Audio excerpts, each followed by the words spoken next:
Trying to erase the space from my memory. And then I'm boom, July.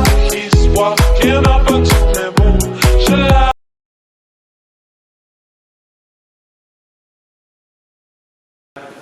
Y previo a la empiece, solamente comentar que estamos ante una serie de conferencias que van a ser 3, que se celebran dentro de lo que es el ámbito de esta exposición que tenemos en esta sala y en la sala primera. No nos olvidemos de que en la planta primera continúa esta exposición. Como digo, hay 3 conferencias previstas. Esta de hoy, que va a dar José María Real y que ahora nos va a presentar Martín Sánchez. Hay una el día 21 dedicada a los 100 años del autogiro y otra el día 23 dedicada a la mujer en el entorno de construcciones aeronáuticas ahora y nunca. Esta es una exposición y unas conferencias que organizan la Asociación Amigos del Museo de Getafe conjuntamente con la Fundación de Jubilados de Casa Airbus en Getafe. Estas 2 asociaciones, en colaboración con el Ayuntamiento de Getafe y Airbus, Construcciones Aeronáuticas, a los que hemos ido de casa siempre nos sale hablar de casa y construcciones. Pero bueno, nombre no da por su nombre actual. Airbus también ha colaborado y, como digo, ha colaborado en esta exposición y bueno, nada más. Indicaros que va a tomar la palabra Martín Sánchez y indicaros también, por último, que quien quiera recibir información de las actividades que hacemos la Asociación Amigos del Museo de Getafe, ahí a la derecha, a mi derecha, a vuestra izquierda, tenéis una mesa donde podéis apuntaros, dejar vuestro email y teléfono y os mandaremos información de las actividades que tenemos. Ahora voy a invitar a que suba Martín Sánchez y presentar la conferencia. Muchas gracias y buenas tardes. Buenas tardes. Bueno, esto de ser así poca gente ayuda mucho a hacerlo familiarmente, ¿no? Sé que José María estará más relajado, no se pondrá nervioso por los grandes temas que va a tocar y me ha pedido que lo presente. Es difícil presentar el trabajo que él ha hecho a lo largo de su estancia en Getafe. Diré algunas pinceladas, pero antes de nada, antes de darle paso de presentar su currículum, sí quería decir algo que pienso que es muy relevante y hablamos muy poco de ello, que es por qué están construcciones aeronáuticas en Getafe. Supongo que todos se lo han preguntado y a lo mejor muchos no tienen la respuesta. Está porque ahí, previamente, antes de eso, antes de casa hubo un antes y luego un después. Y el antes ocurrió con un acontecimiento que todos conocen, que fue la primera carrera aérea internacional que se celebraba en el mundo, la carrera conocido como RAIF París-Madrid, o sea, Issy-les-Moulineaux, que es un barrio actualmente de París, y Getafe. Esa primera carrera llegó a Getafe el día 26 de mayo de 1911, tras muchas vicisitudes, en un acontecimiento en el mundo desconocido, cuando los aviones malamente despegaban. Todos se caían, hubo muchos accidentes, incluido el día de la carrera en el aeródromo de Issy-les-Moulineaux. Uno de los aviones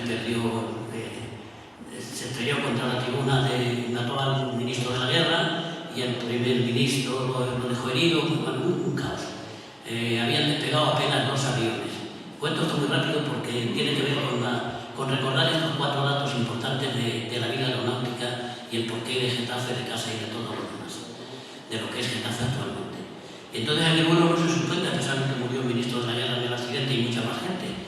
Despegaron 2 aviones y el tercero, que le tocaba a Bediles, no lo consiguió despegar porque no alcanzó vuelo. Retrasó el vuelo para dos más Bediles, porque llegó a Getafe, por eso me centro en él. Entonces, 2 aviones después de Berlines, entra un Tantrain, que es el que despega, y se estrella contra la tribuna, contra el ministro y el presidente y varias autoridades más que iban, medios de comunicación, que estaban visitando los aviones en línea dispuestos para despegar. Y contra aquellos se estrelló el tal Train, el apellido Train, se estrelló y causó aquel accidente. Los vuelos solo se suspendió ese día, se paró en la carrera, pero al día siguiente continuó. No, fue un acontecimiento nacional de tal envergadura, aquí a lo mejor hubiéramos contado. No, aquí aquellos siguieron volando. Entonces el siguiente día despega con un día despega después, eso se cuenta en la carrera como un día menos, y por lo tanto tiempo cero, ¿no? Despega después Berlines al día siguiente, y según iban llegando, eran 3 etapas, eran de París, Boulevard, que es un pueblo de París, Boulevard, San Sebastián, y San Sebastián, Madrid. De tal manera que van despegando. Roland Garros se estrella en uno de los barrancos por San Sebastián y por ahí. Roland Garros es el que lleva el nombre famoso de... Bueno, y al final solo despega de Burgos, de San Sebastián, Berlines, con destino a Madrid. Tenía que llegar el día 26. Le esperaban unas 25.000 personas. Otras crónicas hablan de 50.000. Por eso esa cifra la van a ver escrita con distintas...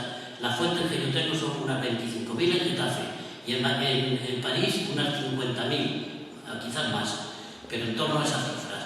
Entonces, para traer a Getafe 25.000 personas cuando la población eran 4.800 habitantes, los que tenía ese año, 1911, pues había que traer trenes, desplazar trenes a Getafe por las 2 vías, la de Ciudad Real y la de abajo, y luego autobuses particulares, coches, motos, bicicletas, gente con carro que venía a dormir la víspera para coger asiento, porque eso valía, tenía un precio, unas 50 me parece la tribuna o algo así.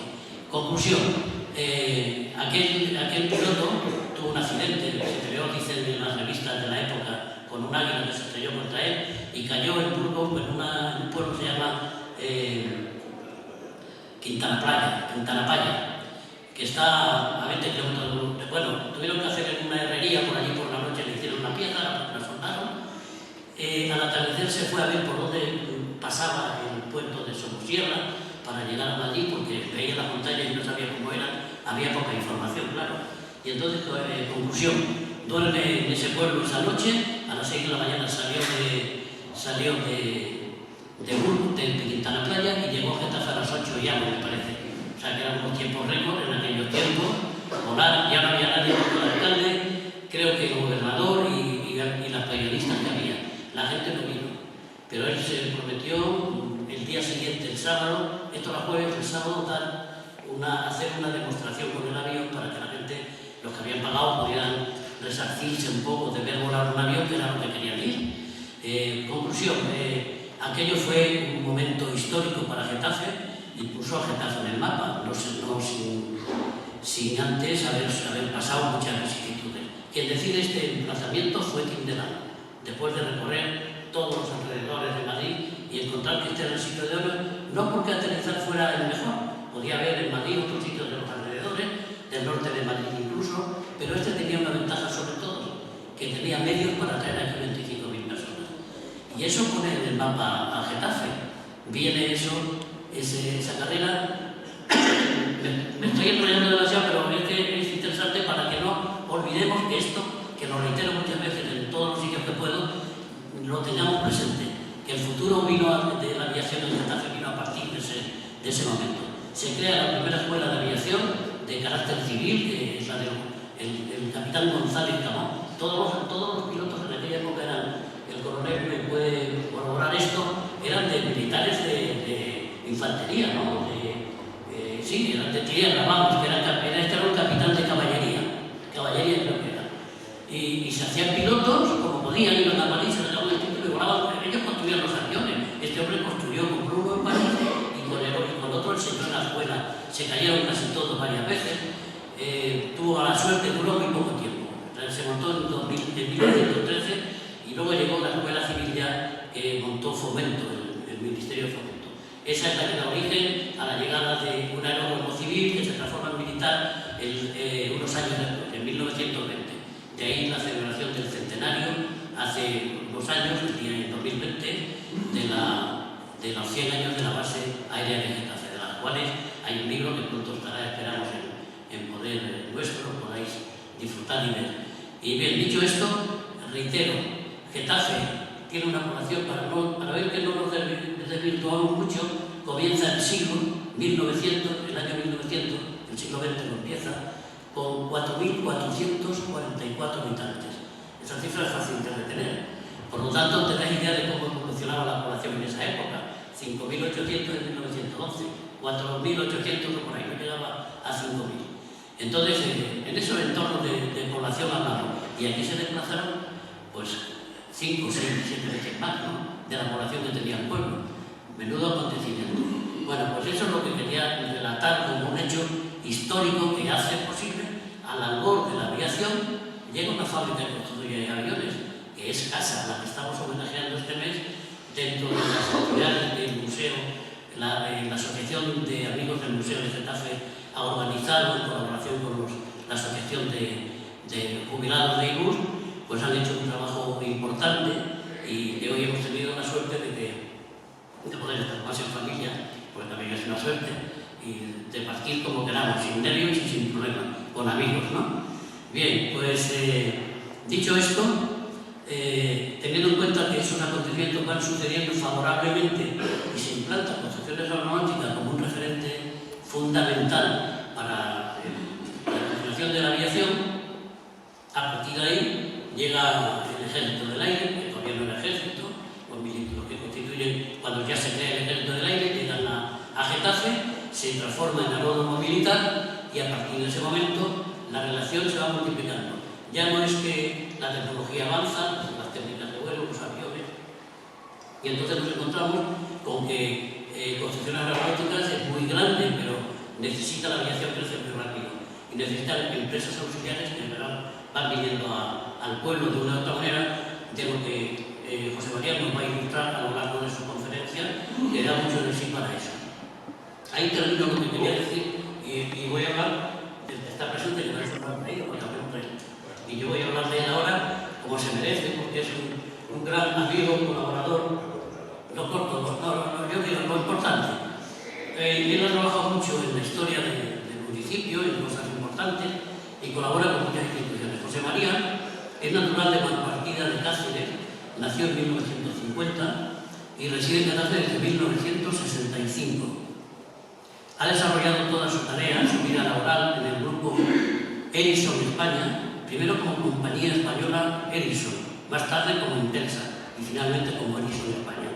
Es economista de formación y diplomado en control de gestión, carrera que estudió estando trabajando en Ericsson y que le pagó la compañía, que eso no lo dije, pero lo digo yo. Más o menos, ¿no? Pues así. Ha desempeñado su labor profesional en los diversos sectores económicos del grupo Ericsson, presupuestos, facturación, licencias, etc. Sus últimos años de vida laboral en el grupo coincidieron con el diseño y desarrollo e implantación de las redes de telefonía móvil en España, siendo el responsable económico de la dirección de diseño de redes, marketing service, con unos 600 ingenieros de telecomunicación repartidos por toda España, para implantación de las redes. También hizo sus pinitos en temas sociales en las cooperativas de vivienda que se realizaron en el sector 3 en el año entre 1980 y 1985. Él fue el responsable económico de la construcción de esas 828 viviendas unifamiliares, que creo que es la 2001, para que tiene ese número de viviendas, ¿verdad? Más o menos. Es también investigador de la historia de Getafe y escritor, en la que tiene escritos 14 libros de diversas épocas históricas. Miembro de la Asociación Cultural Hablemos de Getafe, para la que ha escrito más de 60 relatos históricos. Autor de varios reportajes históricos para Getafe Televisión, colaborador sobre temas históricos en prensa y radio local, autor de los cuadernos del Museo para el Museo Virtual de Getafe y primer presidente, socio y fundador de la Asociación Amigos del Museo Virtual de Getafe. Primer presidente como socio del museo y miembro de la Asociación de Memoria Histórica y de la Asociación Amigos del Paular de Rascafría, socio de protector del monasterio del Paular. En la actividad colabora con la Asociación de Amigos del Museo de Getafe, aportando toda la información histórica que puede para el Museo de Getafe. Ha colaborado en 3 exposiciones permanentes, 16 relatos cortos de historia de Getafe, 2 charlas del museo, 12 conferencias en centros cívicos de Getafe sobre memoria y arqueología, una exposición de paneles sobre la memoria de la Universidad Carlos III, diseño y preparación de 41 paneles para las exposiciones, 10 cuadernos del museo que todos conocen y 52 aportaciones de Getafe, 2 conferencias en la Semana de Memoria Democrática y aportación de documentación histórica para los atriles de la memoria que están instalados en Getafe. En total, más de 153 entradas que están a su disposición y que pueden consultar e imprimir desde el museo virtual. Se pueden acceder a ellas y se pueden bajar. Y a pesar de todo esto, él dice que yo sigo. O sea que él sigue. Un aplauso para José María.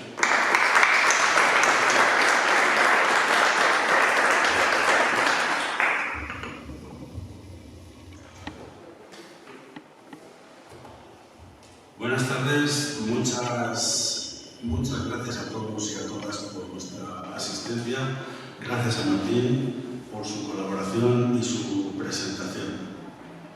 Esta tarde, como bien ha dicho Ángel, iniciamos un ciclo de 3 conferencias que han preparado entre la Asociación de Jubilados de Casa del Bus y de Amigos del Museo de Getafe. En esta conferencia lo que pretendo es daros a conocer los inicios de la industria aeronáutica en Getafe, que en su momento ocuparon prácticamente al 50% de la población. Afortunadamente, una de las empresas de las que nacieron entre los años 10, 20 y 30 del siglo pasado todavía sigue funcionando, es Casa del Bus, todos la conocéis. Y voy a referirme a construcciones aeronáuticas y el bus, solamente la voy a tocar de pasada, porque entre otras ha habido ya algunas conferencias que creo que han sido magníficas, como la de José Luis Montes, y redundar en el tema no es necesario. Vamos a ver otras industrias que también fueron importantes y que también aportaron al sector aeronáutico mucho, por todos los lados. La presentación de esta tarde, la conferencia de esta tarde se corresponde con los 16 paneles que tenéis arriba en la primera planta de Getafe Aeronáutico. Está dividida en 8 capítulos, como lo podéis ver aquí: cómo nació el aeródromo de Getafe, qué industrias estuvieron, los ingenieros e inventores que pasaron por aquí, los grandes vuelos históricos que hubo desde Getafe o de aviones que se fabricaron en Getafe, las líneas aéreas que operaron en Getafe. Getafe fue el primer aeropuerto internacional que tuvo Madrid. Luego después la quiebra del desarrollo que vino con el tema de la guerra civil, el papel de la mujer en la aeronáutica, que fue importante, y por último los accidentes, uno de los accidentes que hubo y la patrona de aviación. Aquí tenéis, primero quiero deciros una cosa: Getafe fue durante siglos un lugar de acantonamiento de fuerzas militares. Desde los siglos XVIII, XIX y XX había bastantes unidades que se alojaban en Getafe. Los mandos los alojaban en las casas de los pudientes del pueblo, y el resto, la tropa, pues lo dividían por diferentes casas de la población. Getafe y la milicia pues prácticamente han caminado juntas toda la vida, como os digo, desde siglos. También ha habido algún que otro sobresalto. Quiero recordaros aquí, no sé si lo conoceréis, creo que algunos sí lo conoceréis, Pues algo que ocurrió el 25 de agosto de 1825, cuando un mariscal de campo, el mariscal Georges Messières, se levantó en armas contra Fernando VII y levantó una unidad de lanceros que tenía en Getafe y marchó sobre la granja de San Ildefonso. Fue interceptado y lo pillaron en Brihuega, y en Brihuega le fusilaron a él y a todo su alto estado mayor. Bien, aquí tenéis la primera escritura de cesión, que es la del año 1903, que es la que tenéis colocada a la izquierda, donde se ceden las dehesas de Santa Quiteria y la Suerte de Roturas al ramo de guerra para unos cuarteles de caballería que se querían establecer aquí en Getafe. Mientras tanto, en el año 1904, por seguir un orden cronológico, en el año 1904 se crea el cuartel de artillería de Getafe, a instancias del general Palacio. En 1910, el Ayuntamiento de Getafe reclama los terrenos de las dehesas, puesto que desde 1904 no se había hecho nada en ellas, y entonces lo vuelve a reclamar para sí. Y ya cuando llega 1911, cuando va a llegar la carrera, el rey París-Madrid, al que ha hecho referencia a Martín, Indelán y Abelló, en el año 1911, solicitan al Ayuntamiento la cesión de la dehesa para hacer las pruebas, el aterrizaje, preparar todo para que finalice el raid aquí en Getafe. En 1913, después de haber acontecido esto, el Ayuntamiento de Getafe cede de nuevo las dehesas de Santa Quiteria y ahí ya se crea la ENA civil, la Escuela Nacional de Aviación, en su parte civil. Entre 1915 y 1917 se crea la ENA militar, la Escuela Nacional de Aviación, ya bajo los militares. Y en 1918 fue cuando se firmó la cesión definitiva.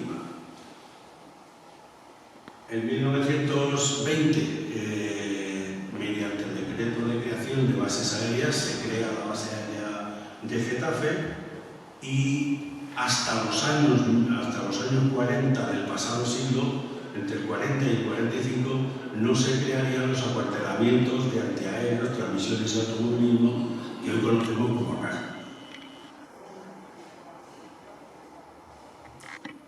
Aquí tenéis la carrera del Raid París-Madrid. Estaba prevista en el anuncio que podéis ver de Petit Parisien, ahí estaba prevista que empezase el día 21 y terminase el día 25.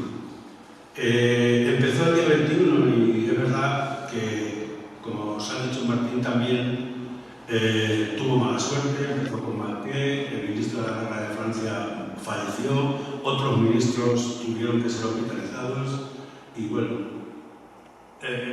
Bedrines, al menos, que es el que aterriza en Getafe, consigue salir adelante con su avión, tiene problemas, la llegada a Getafe se va retrasando, en San Sebastián, en Quintana Paya, la cuestión es que el día 25, que es donde estaba prevista la llegada a Getafe,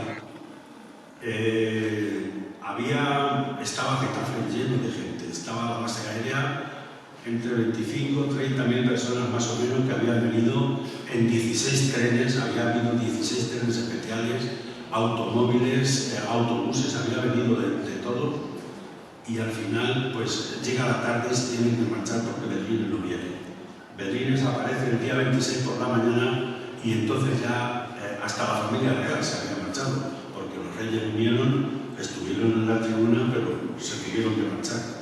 Entonces el día 26 aparece Bedrines y ya no había Getafe, pues como un cuarto aproximadamente de la gente que había el día 21. El día 28 vuela con el avión a cuatro vientos, después de ser condecorado por el rey. Se desmonta el aparato Morán en el que había llegado hasta Getafe y desde allí se envía a Francia por ferrocarril. Para la ocasión se explanó la dehesa de Santa Quiteria y se dejó un campo que tenía aproximadamente unos 1.500 metros de longitud, por unos 260 a 280 de ancho. Y en esta ocasión el teléfono se instaló en Getafe por vez primera. No había habido teléfonos hasta entonces. Aquí tenéis a Bedines, que había sido condecorado por el rey, la tribuna real en la que estuvieron los reyes, pero que al final tuvieron que marcharse, la Guardia Civil observando el paso del aeroplano, y a continuación tenéis Alfonso XIII en la Escuela de Aviación en el año 1915 y una foto del aeródromo de Getafe en el año 1916. Creo que todavía queda algo, de esos barracones. Y ahí tenéis, con fecha 18 de marzo de 1920, el decreto de creación de bases aéreas. Se crearon 4 bases aéreas, entre ellas la de Getafe. Pasamos al segundo capítulo, que fueron las industrias aeronáuticas que hubo en Getafe. En el año 1897 la familia Álvarez Osorio crea la fábrica de la luz, y crea la fábrica de la luz, y en el año 1900, 3 años después, crean la fábrica de harinas. Pero en el año 1907, habían transcurrido pocos años, el negocio no les va bien, tienen problemas, y es adquirido por la familia Mengs. En el año 1907 la familia Mengs se hace cargo de la fábrica de harinas y de la fábrica de la luz. Y un poco más tarde, en el año 1925, la familia Mengs, viendo cómo las industrias de la aeronáutica iban evolucionando en Getafe, pues crean una tercera empresa dentro del complejo que tenían, que eran Electromecánicas de Getafe.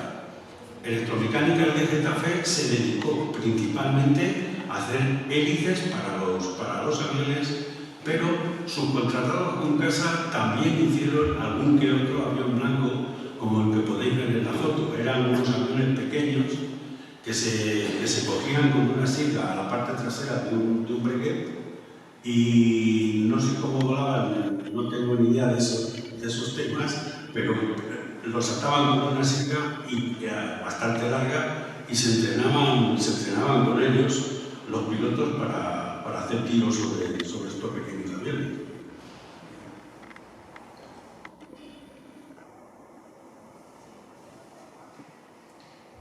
Pasamos a Amalio Díaz. Amalio Díaz fue el primero de los empresarios, o la primera empresa o taller de temas aeronáuticos que empezó a fabricar en Getafe temas para aviación, o sea, piezas para aviación, principalmente hélices, pero debido a la amistad que tenía con la Cierva y con Barcala, también desarrollaron algunos modelos de avión. Hicieron un BCD-1, el BCD-1 al que apodaron Cangrejo porque lo pintaron de una pintura un poco así recolorada y demás, y lo dotaron de un motor NOM de 50 caballos que le había proporcionado el aviador Monet. En 1917 también fabricaron un biplano para Alfaro, y viendo que el tema de las hélices tenía bastante auge, porque llegó a mandar hélices a la Marina norteamericana, montó una empresa en Salinas, en Asturias, una empresa maderera, para luego después poder utilizarla para las armaduras de los aviones y para hacer las hélices. Entre 1921 y 1930, Amalio Díaz fue concejal y alcalde de Getafe también. Compaginaba la actividad industrial con la política. Y aquí se inició la fabricación de los autogiros. Ahí tenéis arriba el avión tipo C de Amalio Díaz, que lo diseñó la Cierva también. Y abajo tenéis el primer autogiro, el C1, que lo fabricó Amalio Díaz con los restos de un avión Avro 504 y de un motor NOM 80 caballos. Este fue el primer modelo, tenía 2 series de palas invertidas de 4 palas. 2 hélices de 4 palas. A continuación se fabricó el C2 y el C3, también se fabricaron aquí en Getafe, el C2 y el C3, pero capotaron. Se probaron uno en Getafe y otro en el Paseo de la Chopera de Madrid y tuvieron la mala suerte de que nada más que ponerlos en marcha, capotaron. Ahí ya había abandonado el sistema de dos hélices de 4 palas y ya solamente puso una hélice de 3 palas. Y vamos al C4. En el C4 hubo varias versiones del C4, que luego después os las explicaré cuando lleguemos al apartado de la tierra. Pero el C4 finalmente voló. Y aquí tenéis una foto de un autogiro de reparto, que es un automóvil, siguiendo un poco el marketing que habían logrado, que se había logrado en aquella época con los autogiros. El autogiro era muy popular y demás. La Casa Viena Capellanes de Madrid, una casa dedicada a dulces y demás, que repartían además a las casas importantes de Madrid, pues decidieron encargarle a Amanio Díaz 3 automóviles como el que veis aquí, al que llamaron autogiros de reparto. De los tres modelos solo se conserva uno, porque los otros 2 se los llevaron en la guerra, los utilizaron para transporte y demás, pero se perdieron. Entonces queda uno que la Casa Viena Capellanes logró recobrar y que hoy se encuentra en 400. Hoy se encuentra en 400. Pasamos a Jorge Lori. De la misma manera que Construcciones Aeronáuticas en Getafe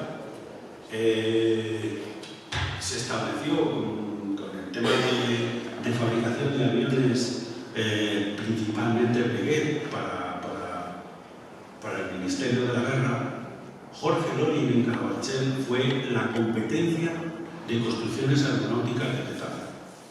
Y Jorge Lori se dedicó principalmente a fabricar aviones bajo patente Fokker, holandeses. Él compró una finca en Carabanchel que se llamaba Las Cambrijas. Compró Las Cambrijas y allí hizo una escuela de aviación, tuvo su escuela de aviación, tuvo un pequeño aeropuerto también, donde probaba los aviones que hacía. Los componentes que él utilizaba los compraba Sandy de Getafe, de la que hablaremos ahora. Lori había obtenido el título de piloto en Getafe en el año 1916. Creó varios modelos de aviones como el R1, el R2, el R3. Creó aviones de pasajeros, aviones de hasta 12 pasajeros, y a partir del C4 también ayudó a la Cierva, que tenía bastante amistad. A partir del C4 colaboró con la Cierva en el diseño de los autogiros. Hay una anécdota aquí en Getafe que pocos conocen, y es que había un avión en la base que era conocido como el tosferinero. ¿Y para qué se utilizaba? Pues las familias de los aviadores y Lori especialmente, que tenía 9 hijos nada más y nada menos, utilizaban el tosferinero cuando los niños tenían la tosferina, les aplicaban el método Mater y los subían, hacían una subida de 3.000 y pico metros de altitud y de pronto bajaban a 1.500, y eso hacía que los bronquios de los niños se abriesen y curasen antes de la tosferina. El avión utilizaba prácticamente siempre el mismo. Era un avión que era sin capota, no tenía capota, estaba abierto como los aviones de entonces, y llevaba con muchos 2 niños.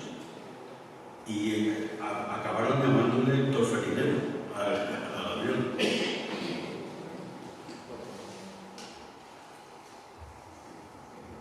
Aquí tenemos Construcciones Aeronáuticas.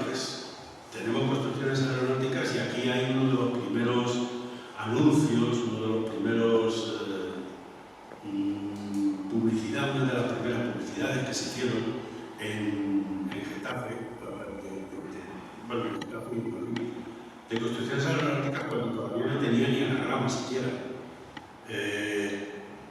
Aquí tampoco quiero abundar mucho porque ya lo vuelvo a repetir. Para mí estuve el día 23 en la conferencia que nos dio José Luis Montes y a mí me pareció una conferencia magnífica y creo que hay poco más que añadir. Os conmino a que os metáis en el Museo Virtual de Getafe, hagáis la visita y veáis toda la exposición que hizo de casa, que creo que fue estupenda. En el año 1922, el Servicio de Aeronáutica Militar decidió que había que modernizar todos los aparatos del ejército. Y entonces, esto fue bajo el directorio de Primo de Rivera. Entonces fue cuando nació Construcciones Aeronáuticas, que nació el 3 de marzo del año 1923. Por las mismas fechas que nació la empresa de Jorge Lori y por las mismas fechas que también nació la AME de Cuatro Vientos, la Aviación Militar Española de Cuatro Vientos, que también tenía su propia oficina técnica. En 1927 ampliaron su capital y su accionariado.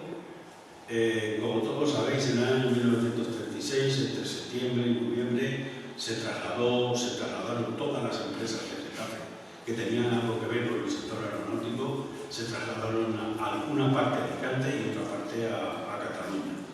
Construcciones Aeronáuticas fue a Cataluña, parte de electromecánica de Getafe fueron a Alicante, a la parte del puerto, y se distribuyeron todas las empresas, pues, huyendo un poco de los bombardeos de la aviación sublevada.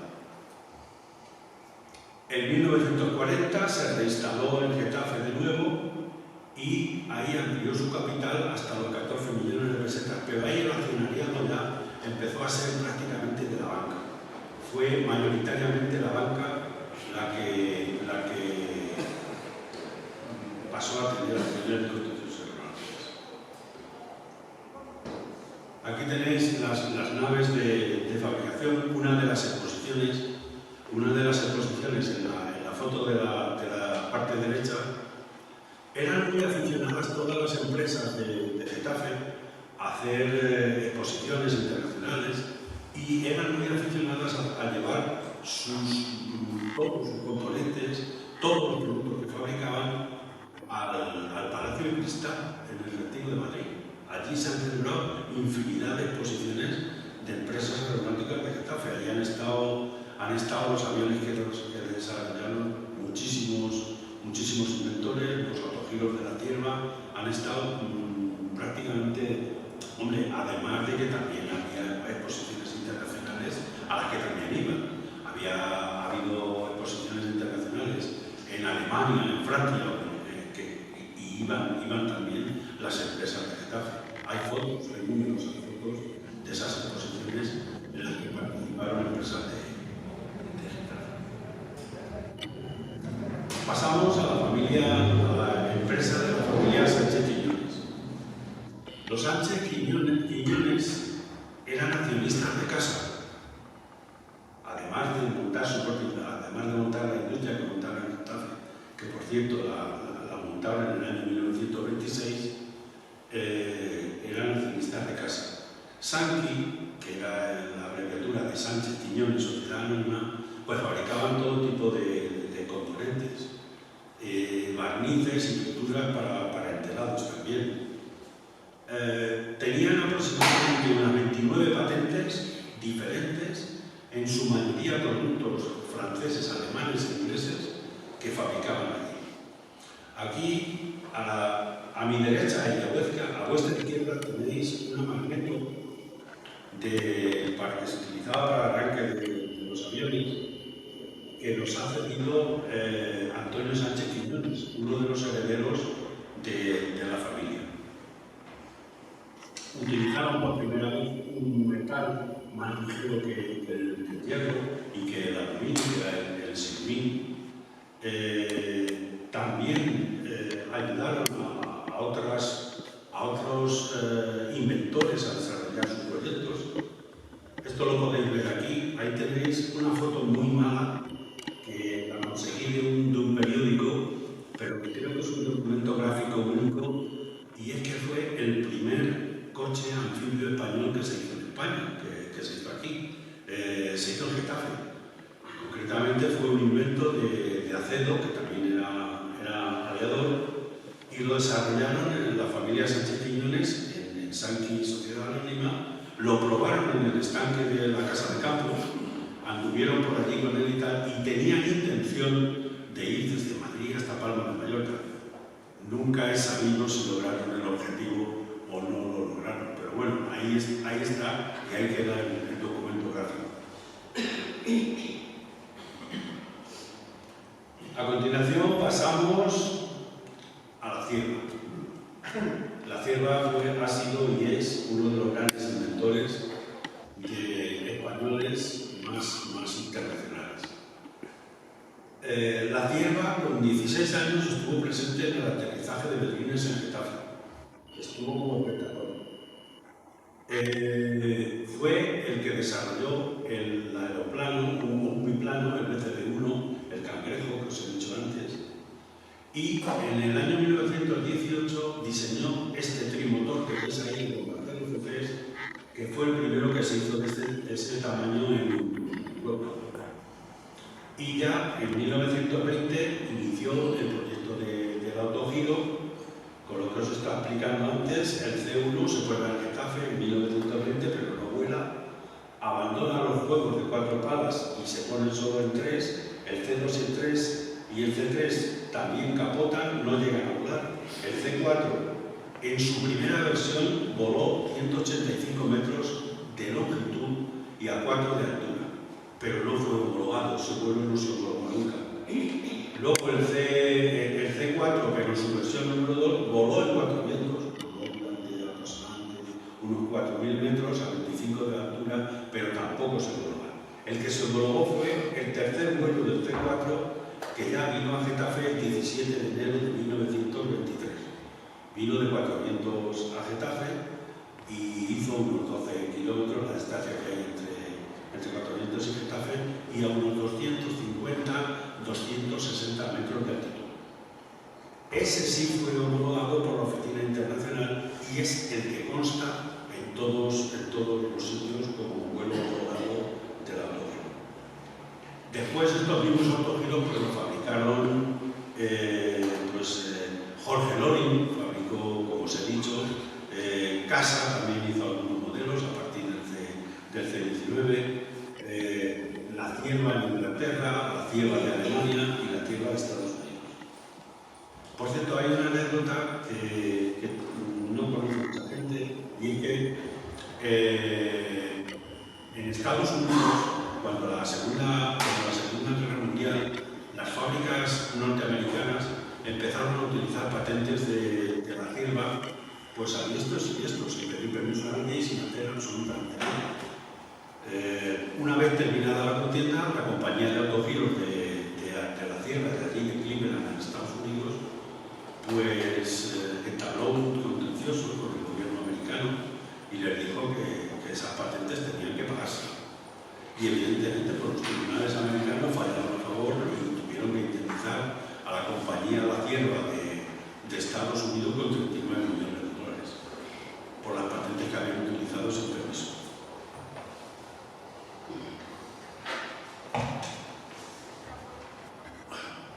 Pasamos a otro personaje, otro de los inventores que ha tenido Getafe, que ha vivido en Getafe entre 30 y 40 años y por el que yo siento una especial predilección. Fue un hombre maltratado tanto por la República como por el franquismo. La República lo vigilaba y el franquismo acabó expulsándolo de la carrera militar. Pero fue un gran inventor, fue un hombre que además, cuando recibe las estrellas de capitán, es destinado a Melilla y Nador. Y el desastre de Alumán ya se estaba acabando, aquello era insostenible. El Ministerio de la Guerra decide enviar desde Madrid 2 aviones a Melilla. En esos 2 aviones, en uno de ellos iba el entonces capitán don Manuel Bada Vasallo. Don Manuel Bada Vasallo llega en un de Havilland DH4 en un campo que le tuvieron que habilitar porque no había ni campo de aterrizaje siquiera, en el norte de Marruecos. El general Berenguer, cuando los ve llegar, dice: necesito que me informéis rápidamente de todo lo que veáis. Salieron los dos aviones en vuelo de exploración, empezaron a explorar todos los puestos españoles que había repartido por el norte de África, y en 3 vuelos al día, los dos aviones realizaban 3 vuelos diarios. Y en esos 3 vuelos diarios lo que se encargaron era de llevar tanto víveres como munición a todos los puestos que podían, hasta donde podían y hasta donde le daban los aviones. Porque además las cabinas los perseguían y cuando venían el aparato se llevaban a tiro con él. Va a dar cuenta que muchas noches llegaban allí al aeropuerto y en la tela de los aviones tenía más agujeros que un color. Estaban los aviones llenos de tiros por todas partes. Una vez que se enteran de lo que había pasado allí, de lo que está pasando en la zona norte de África, el general Berenguer los manda a los pilotos directamente a hablar con el rey de Madrid. Los mandan a hablar con Alfonso XIII y le dicen de primera mano al rey todo lo que está pasando y lo que se está necesitando allí. Le comentaron el valor de la aviación como medio de suministro y que un aparato dedicado en exclusiva a la misión de suministros y abastecimiento podía realizar 6 vuelos al día, soltando los suministros aproximadamente a unos 300 metros de altitud. En la charla que dio el otro día José Luis Montes, alguien preguntó, corrígeme José Luis, alguien preguntó sobre el papel que podía haber tenido la aviación en el animal y demás. Bajo mi punto de vista, la aviación podía haber tenido un papel muy importante, pero desgraciadamente el ejército español carecía de los aparatos necesarios para poder cubrir todos los puestos que tenía, en que se había dividido el ejército de África. Fue uno de los errores que además, si leéis el informe de caso, dice claramente lo que pasó allí.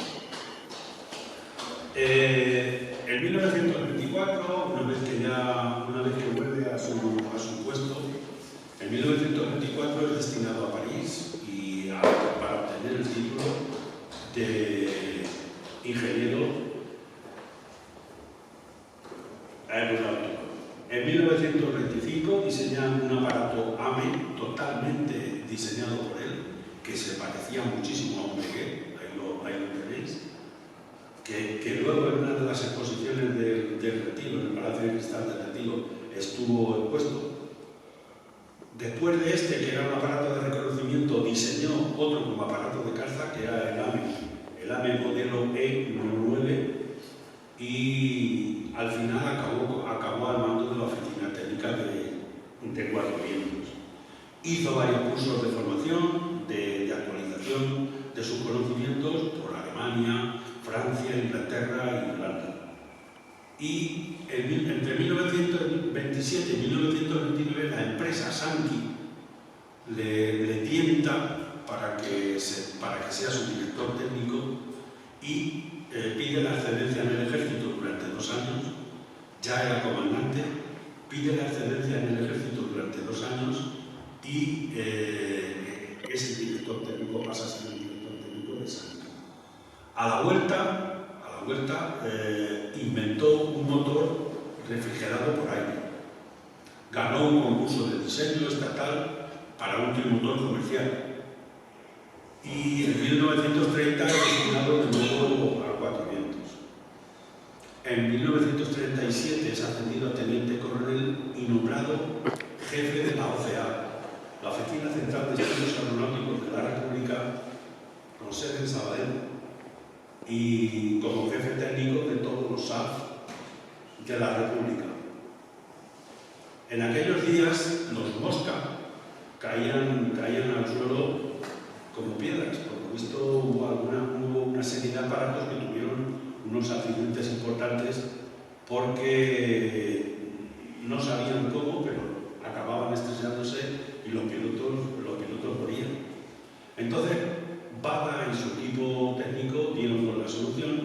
los aligeraron de peso. Para aligerarlos de peso, inclusive llegaron a taladrar los tornillos y dejarlos huecos para que pesaran menos. Relocalizaron el centro de gravedad del avión, desplazando el depósito y haciéndolo más, centralizándolo más para que no tuviera tanta caída. Y así fue como solucionaron el problema. Al terminar la guerra, en el año 1940, fue sometido a consejo de guerra y expulsado del ejército. En el año 1940 se revisó su caso y fijaros lo que son las cosas de la vida. En el año 1940 él tuvo un defensor que fue el capitán don Buenaventura Pérez Porro, el que años antes había derribado con su avión la veleta de la Catedral de Getafe y que había caído sobre la calle del Rayo Record con el avión, ya con el grado de capitán en el año 1940 hizo de abogado defensor de Manuel Badabasal. Mejoró unas cuantas patentes de aviación más, trabajó en algunas circunstancias para construcciones aeronáuticas y la editorial Sopena le encargó la traducción de algunos manuales de aviación, pero cuando fueron a publicarlos le mandaron una nota a la editorial Sopena diciéndole que el nombre de don Manuel Badabasal no se podía poner en esas traducciones. Lo quitaron, lo eliminaron y aún siguió trabajando y siguió traduciendo porque de algo tenía que comer.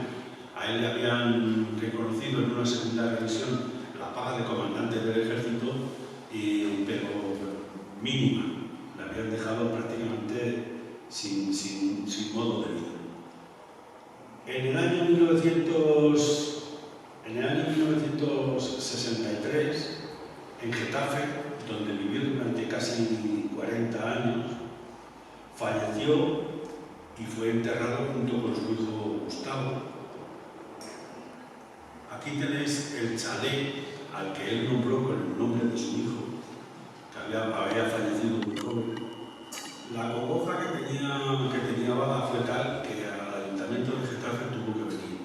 Tuvo que ir su mujer, Débora Merceguer, tuvo que ir al ayuntamiento de Getafe a contratar la sepultura del hijo porque Bada no pudo asistir. Y hace poco, enredando por internet, me he encontrado en todo colección, he encontrado la daga militar que la empresa Sangui, cuando se despidió de la empresa, regaló a Bada, y me la he encontrado que era subastada. Estaba en venta. Se conoce que la familia la familia de los herederos se han desprendido de algunos de los efectos personales de Bada. Para mí personalmente fue una figura clave en la aviación militar española, un digno candidato para que el ejército del aire rehabilite su memoria. Sirvió a España y al ejército, pero sobre todo a la aviación militar española. Y creo que Getafe le debe al menos un homenaje, una calle o algo dedicado a un hombre que vivió 40 años en Getafe y que fue un ingeniero muy importante para la aviación militar española.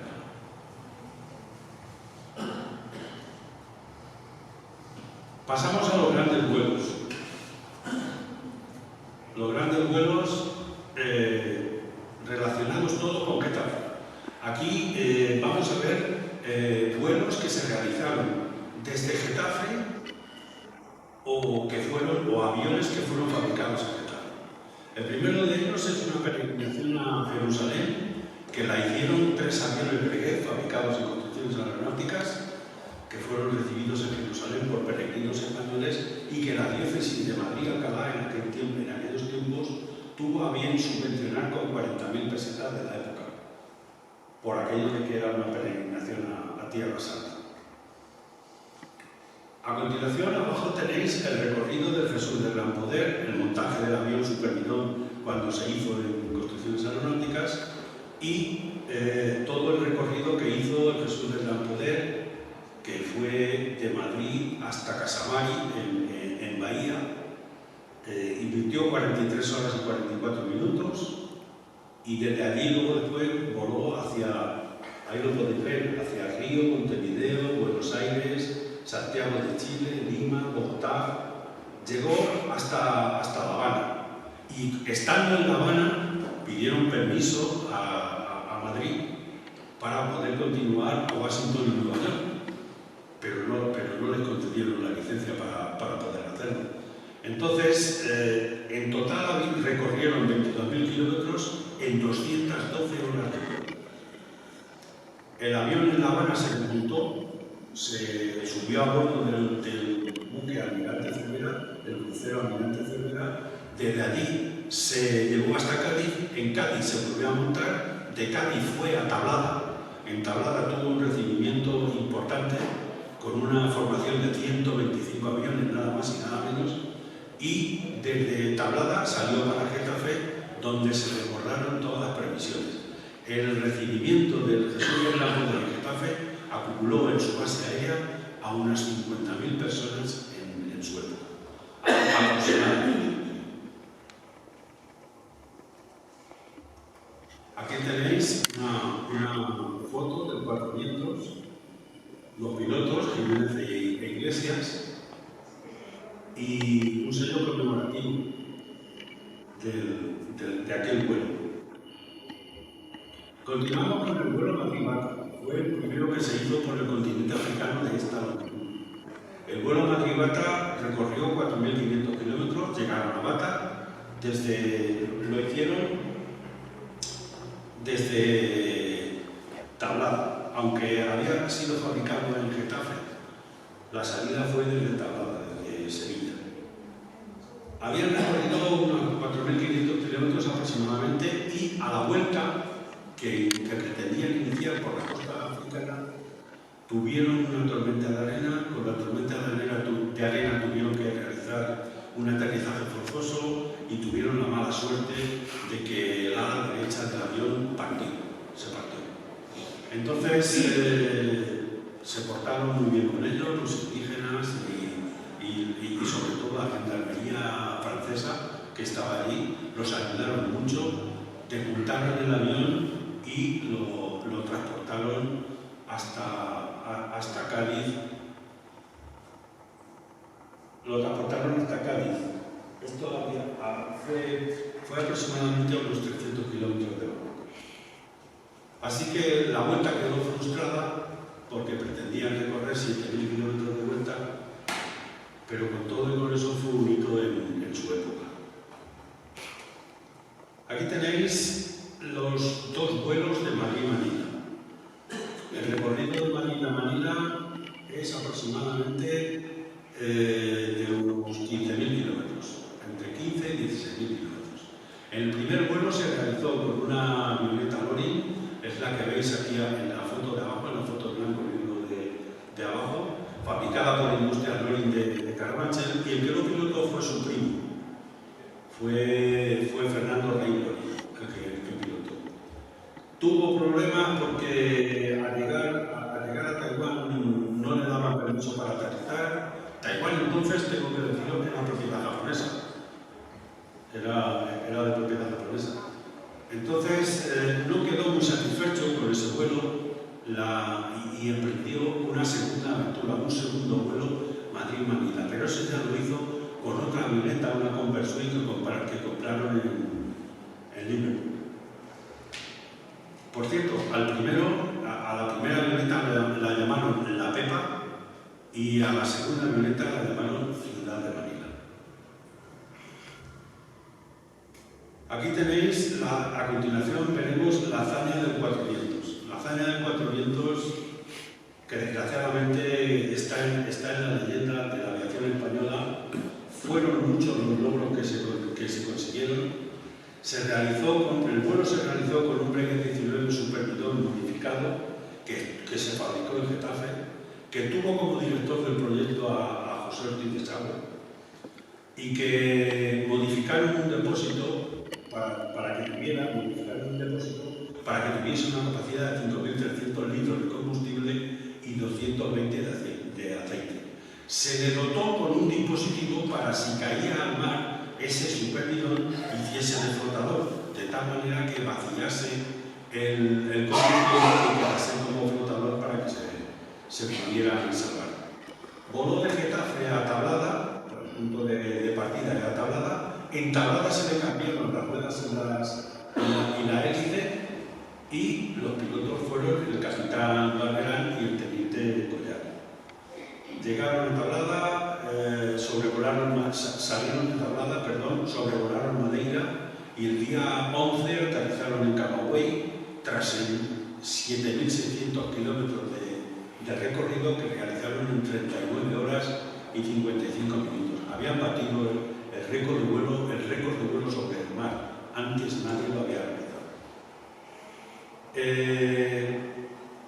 El avión, desgraciadamente, una vez llegado a La Habana, su pretensión era ir a Ciudad de México, pero una vez que pasaron la península de Yucatán, no saben qué ocurrió con el vuelo, que la cuestión es que el avión desapareció.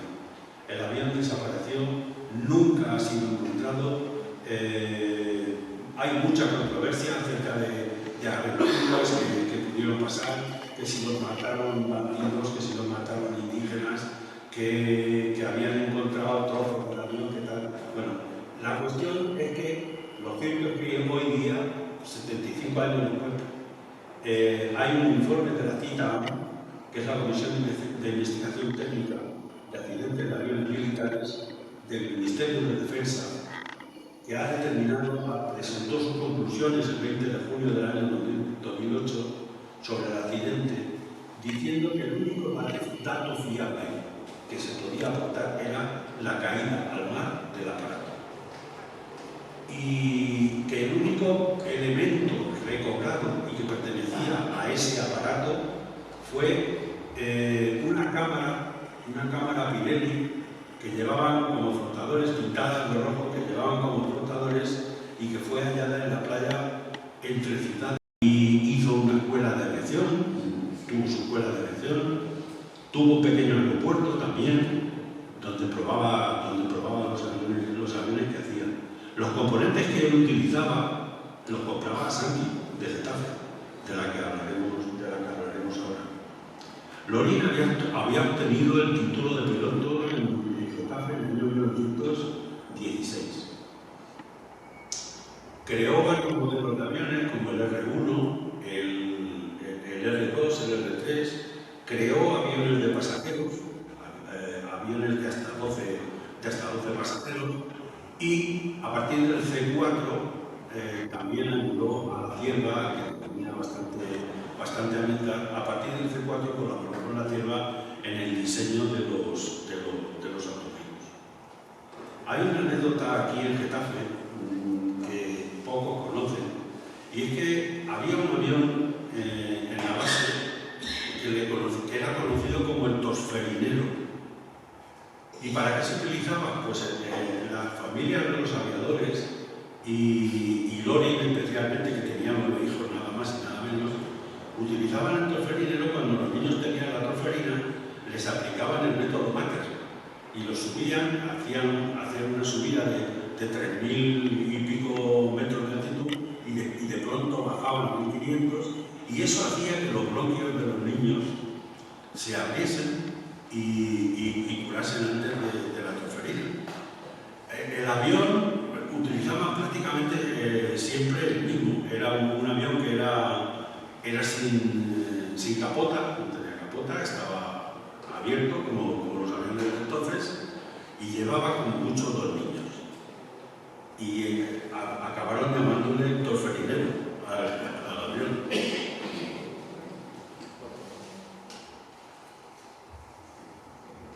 Aquí tenemos construcciones aeronáuticas. Y aquí hay uno de los primeros anuncios, uno de los primeros publicidad, una de las primeras publicidades que se hicieron en Getafe, de construcciones aeronáuticas, cuando todavía no tenía ni anagrama siquiera. Aquí tampoco quiero abundar mucho porque ya lo vuelvo a repetir. Para mí estuve el día 23 en la conferencia que nos dio José Luis Montes y a mí me pareció una conferencia magnífica y creo que hay poco más que añadir. Os conmino a que os metáis en el Museo Virtual de Getafe, hagáis la visita y veáis toda la exposición que hizo de casa, que creo que fue estupenda. En el año 1922, el Servicio de Aeronáutica Militar decidió que había que modernizar todos los aparatos del ejército. Y entonces, esto fue bajo el directorio de Primo de Rivera. Entonces fue cuando nació Construcciones Aeronáuticas, que nació el 3 de marzo del año 1923. Por las mismas fechas que nació la empresa de Jorge Lori y por la misma fecha que también nació la AME de Cuatro Vientos, la Aviación Militar Española de Cuatro Vientos, que también tenía su propia oficina técnica. En 1927 ampliaron su capital y su accionariado. Como todos sabéis, en el año 1936, entre septiembre y noviembre, se trasladaron todas las empresas de Getafe que tenían algo que ver con el sector aeronáutico, se trasladaron a una parte a Alicante y otra parte a Cataluña. Construcciones Aeronáuticas fue a Cataluña, partes de electromecánica de Getafe fueron a Alicante, a la parte del puerto, y se distribuyeron todas las empresas, pues, huyendo un poco de los bombardeos de la aviación sublevada. En 1940 se reinstaló en Getafe de nuevo y ahí amplió su capital hasta los 14 millones de pesetas, pero ahí el accionariado ya empezó a ser prácticamente de la banca. Fue mayoritariamente la banca la que pasó a tener acciones de Construcciones Aeronáuticas. Aquí tenéis las naves de fabricación. Una de las exposiciones en la foto de la parte derecha, eran muy aficionadas todas las empresas de Getafe a hacer exposiciones internacionales y eran muy aficionadas a llevar todos sus componentes, todos los productos que fabricaban al Palacio de Cristal, en el Retiro de Madrid. Allí se han celebrado infinidad de exposiciones de empresas aeronáuticas de Getafe. Allí han estado los aviones que desarrollaron muchísimos inventores, los autogiros de la Tierra, han estado prácticamente, hombre, además de que también había exposiciones internacionales a las que también iban. Ha habido exposiciones internacionales en Alemania, en Francia, y iban también las empresas de Getafe. Hay fotos, hay numerosas fotos de esas exposiciones en las que participaron empresas de Getafe. Pasamos a la empresa de la familia Sánchez Quiñones. Los Sánchez Quiñones eran accionistas de casa. Además de montar la industria que montaron en Getafe, que por cierto la montaron en el año 1926, eran accionistas de casa. Sanqui, que era la abreviatura de Sánchez Quiñones Sociedad Anónima, pues fabricaban todo tipo de componentes, barnices y pinturas para entelados también. Tenían aproximadamente unas 29 patentes diferentes, en su mayoría productos franceses, alemanes e ingleses que fabricaban allí. Aquí, a mi derecha y a vuestra izquierda, tenéis una magneto para que se utilizaba para arranque de los aviones, que nos ha cedido Antonio Sánchez Quiñones, uno de los herederos de la familia. Utilizaron por primera vez un metal más ligero que el hierro y que el aluminio, que era el silmín. También ayudaron a otros inventores a desarrollar sus proyectos. Esto lo podéis ver aquí. Ahí tenéis una foto muy mala que la conseguí de un periódico, pero que creo que es un documento gráfico único, y es que fue el primer coche anfibio español que se hizo en España, que se hizo aquí. Se hizo en Getafe. Concretamente fue un invento de Acedo, que también era desarrollador, y lo desarrollaron en la familia Sánchez Quiñones, en Sanqui Sociedad Anónima. Lo probaron en el estanque de la Casa de Campo, anduvieron por allí con él y tal, y tenían intención de ir desde Madrid hasta Palma de Mallorca. Nunca he sabido si lograron el objetivo o no lo lograron, pero bueno, ahí está, y ahí queda el documento gráfico. A continuación pasamos a la cierva. La cierva ha sido y es uno de los grandes inventores españoles más internacionales. La cierva, con 16 años, estuvo presente en el aterrizaje de Berlines en Getafe. Estuvo como espectador. Fue el que desarrolló el aeroplano, un biplano, el BCD-1, el Cangrejo, que os he dicho antes, y en el año 1918 diseñó este trimotor que ves ahí en Bombarderos C3, que fue el primero que se hizo de ese tamaño en Europa. Y ya en 1920 inició el proyecto del autogiro, con lo que os estaba explicando antes. El C1 se fue a Getafe en 1920, pero no vuela, abandona los juegos de 4 palas y se pone solo en 3, el C2 y el 3 y el C3 también capotan, no llegan a volar. El C4 en su primera versión voló 185 metros de longitud y a 4 de altura, pero no fue homologado, su vuelo no se homologó nunca. Luego el C4, pero en su versión número 2, voló en 4 vientos, voló durante aproximadamente unos 4.000 metros a 25 de altura, pero tampoco se homologó. El que se homologó fue el tercer vuelo del C4, que ya vino a Getafe el 17 de enero de 1923. Vino de 4 vientos a Getafe y hizo unos 12 kilómetros, la distancia que hay entre 4 vientos y Getafe, y a unos 250-260 metros de altitud. Ese sí fue homologado por la Oficina Internacional y es el que consta en todos los sitios como vuelo homologado del autogiro. Después estos mismos autogiros pues, lo fabricaron Jorge Loring, fabricó, como os he dicho, Casa también hizo algunos modelos a partir del C-19, la cierva en Inglaterra, la cierva de Alemania y la cierva de Estados Unidos. Por cierto, hay una anécdota que no conoce mucha gente, y es que en Estados Unidos, cuando la Segunda Guerra Mundial, las fábricas norteamericanas empezaron a utilizar patentes de la cierva, pues a diestros y diestros, sin pedir permiso a nadie y sin hacer absolutamente nada. Una vez terminada la contienda, la compañía de autogiros de la cierva, de allí de Cleveland, en Estados Unidos, pues entabló un contencioso con el gobierno americano y les dijo que esas patentes tenían que pagarse.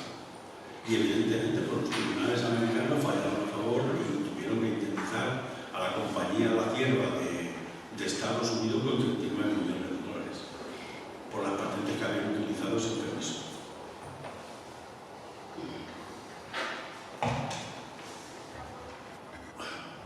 Pasamos a otro personaje, otro de los inventores que ha tenido Getafe, que ha vivido en Getafe entre 30 y 40 años y por el que yo siento una especial predilección. Fue un hombre maltratado tanto por la República como por el franquismo.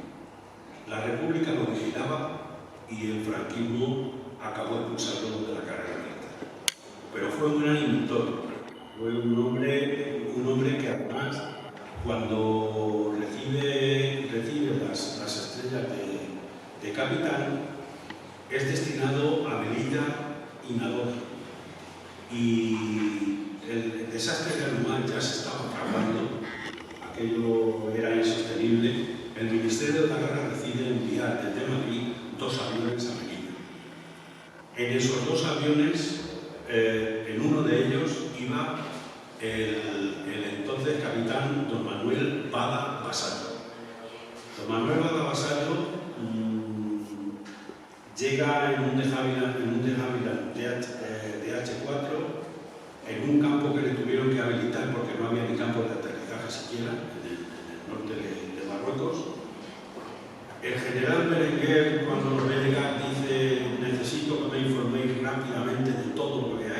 salieron los aviones en vuelo de exploración, empezaron a explorar todos los puestos españoles que había repartido por el norte de África y en 3 vuelos al día, los 2 aviones realizaban 3 vuelos diarios. Y en esos 3 vuelos diarios lo que se encargaron era de llevar tanto víveres como munición a todos los puestos que podían, hasta donde podían y hasta donde le daban los aviones. Porque además las cabinas los perseguían y cuando venían el aparato se liaban a tiro con él. Va a dar cuenta que muchas noches llegaban allí al aeropuerto y en la tela de los aviones tenía más agujeros que un color. Estaban los aviones llenos de tiros por todas partes. Una vez que se enteran de lo que había pasado allí, de lo que está pasando en la zona norte de África, el general Berenguer los manda a los pilotos directamente a hablar con el rey de Madrid. Los mandan a hablar con Alfonso XIII y le dicen de primera mano al rey todo lo que está pasando y lo que se está necesitando allí.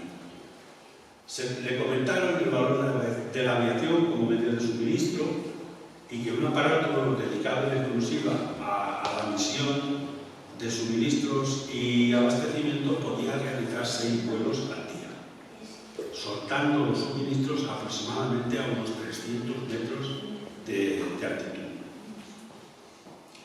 En la charla que dio el otro día José Luis Montes, alguien preguntó, corrígeme José Luis, alguien preguntó sobre el papel que podía haber tenido la aviación en el humano y demás. Bajo mi punto de vista, la aviación podía haber tenido un papel muy importante, pero desgraciadamente el ejército español carecía de los aparatos necesarios para poder cubrir todos los puestos que tenía, en que se había dividido el ejército de África. Fue uno de los errores que además, si leéis el informe Picasso, dice claramente lo que pasó.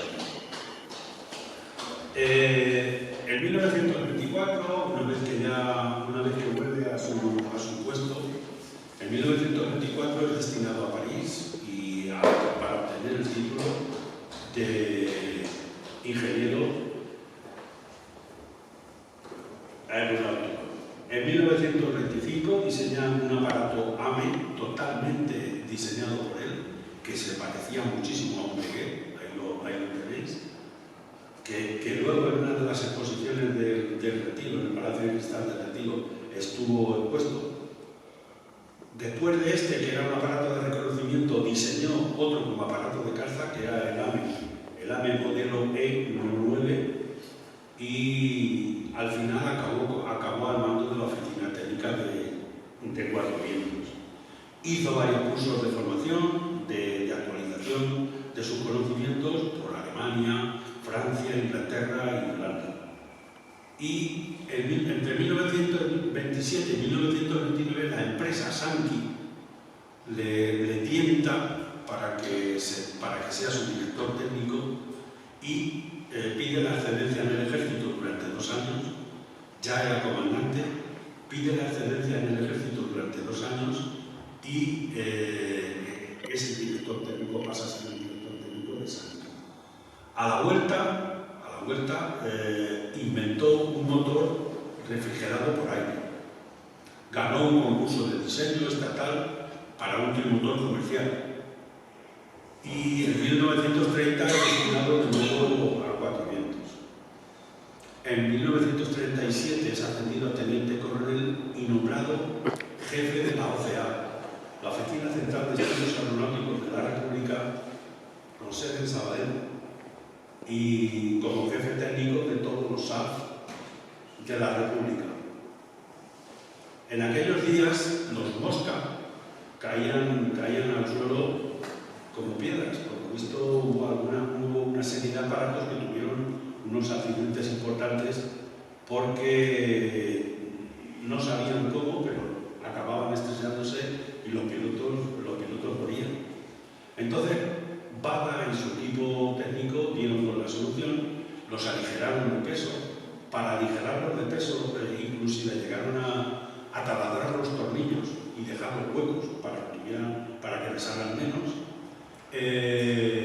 Relocalizaron el centro de gravedad del avión, desplazando el depósito y haciéndolo más, centralizándolo más para que no tuviera tanta caída, y así fue como solucionaron el problema.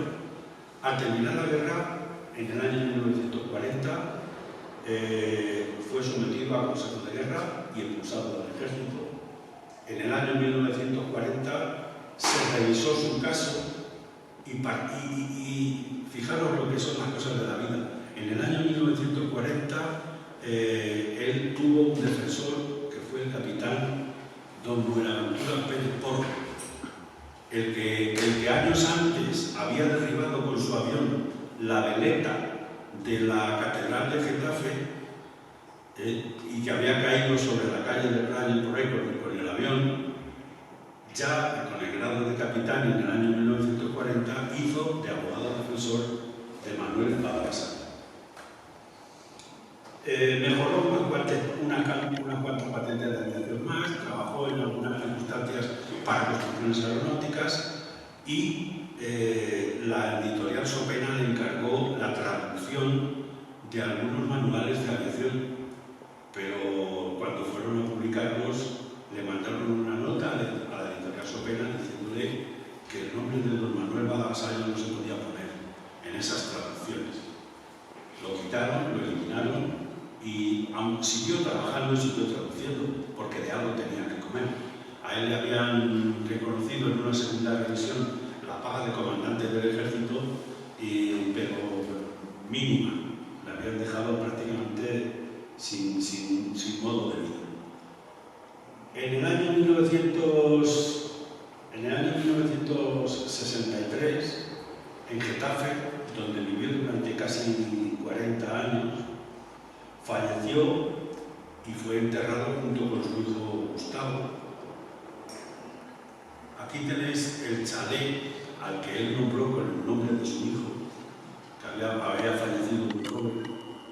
La congoja que tenía Bada fue tal que al ayuntamiento de Getafe tuvo que venir. Tuvo que ir su mujer, Débora Merceguer, tuvo que ir al ayuntamiento de Getafe a contratar la sepultura del hijo porque Bada no pudo asistir. Y hace poco, enredando por internet, me he encontrado que en todo colección he encontrado la daga militar que la empresa Sandy, cuando se despidió de la empresa, regaló a Bada, y me la he encontrado que era subastada. Estaba en venta. Se conoce que la familia la familia de los herederos se han desprendido de algunos de los efectos personales de Bada. Para mí personalmente fue una figura clave en la aviación militar española, un digno candidato para que el ejército del aire rehabilite su memoria. Sirvió a España y al ejército, pero sobre todo a la aviación militar española. Y creo que Getafe le debe al menos un homenaje, una calle o algo dedicado a un hombre que vivió 40 años en Getafe y que fue un ingeniero muy importante para la aviación militar española.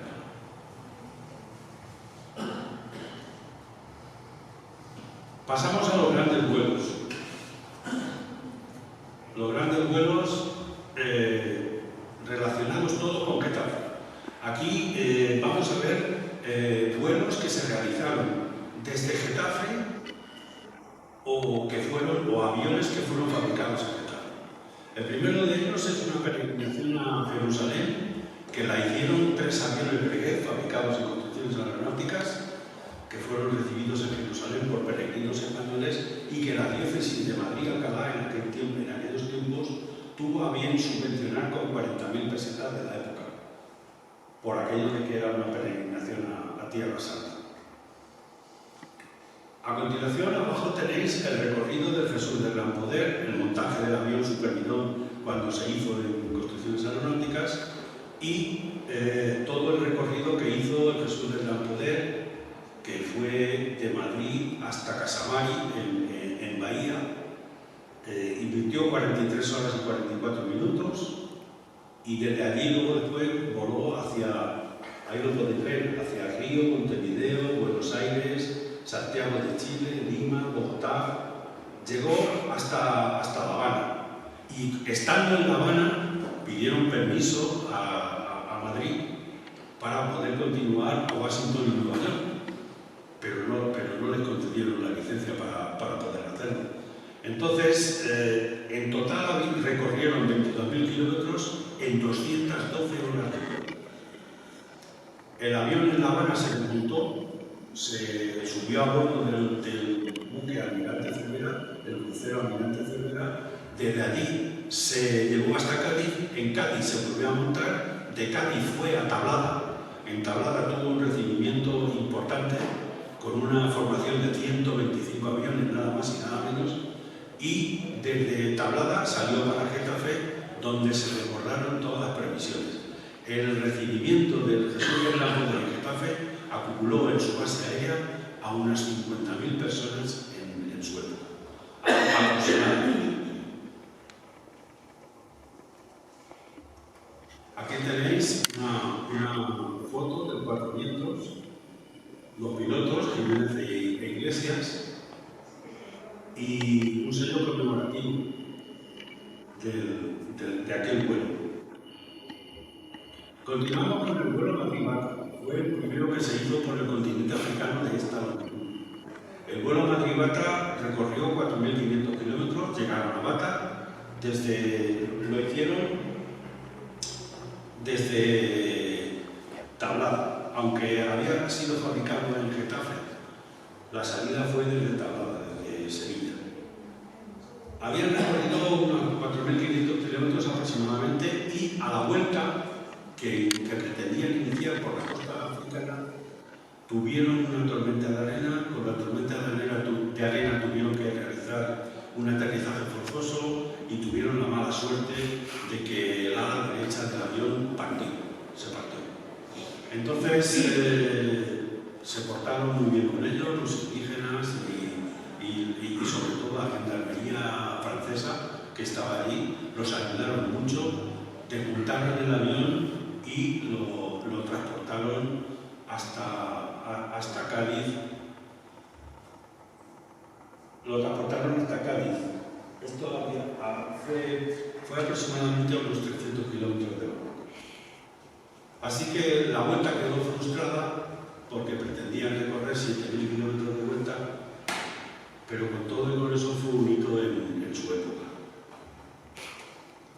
Aquí tenéis los 2 vuelos de Madrid-Manila. El recorrido de Manila es aproximadamente de unos 15.000 kilómetros, entre 15 y 16.000 kilómetros. El primer vuelo se realizó con una avioneta Loring, es la que veis aquí en la foto de abajo, en la foto blanco y negro de abajo, fabricada por la industria Loring de Carabanchel, y el que lo pilotó fue su primo, fue Fernando Rey Loring, el que pilotó. Tuvo problemas porque al llegar a Taiwán no le daban permiso para aterrizar. Taiwán entonces, tengo que decirlo, era propiedad japonesa. Era de propiedad japonesa. Entonces no quedó muy satisfecho con ese vuelo y emprendió una segunda aventura, un segundo vuelo Madrid-Manila. Pero ese ya lo hizo con otra avioneta, una Converswing que compraron en Liverpool. Por cierto, a la primera avioneta la llamaron La Pepa y a la segunda avioneta la llamaron Ciudad de Manila. Aquí tenéis, a continuación, veremos la hazaña del Cuatro Vientos. La hazaña del Cuatro Vientos, que desgraciadamente está en la leyenda de la aviación española, fueron muchos los logros que se consiguieron.